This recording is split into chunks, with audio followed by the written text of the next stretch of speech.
आज आपण अहिल्यानगर येथील चांद बीबीच्या महालापाशी आलेला आहोत। हा सलाह बच्चन यांनी बांधलेला आहे। चांद बीबी ही निजामशाह हुसेन पहिला याची कन्या होती।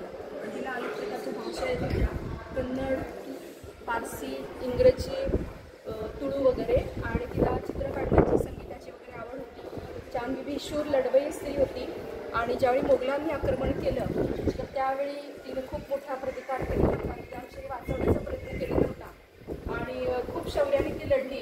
1595 मध्ये ही लढाई झालेली होती। तर त्यावेळी असं एक मोगलांच्या आणि निजामशाहीच्या सैन्यामध्ये अफवा उठली की तडजोड करण्याऐवजी चांद बीबी फितूर झालेली आहे आणि म्हणून त्यांनी असंतोषाने बंड केलं आणि चांद बीबीला मारलेलं होतं।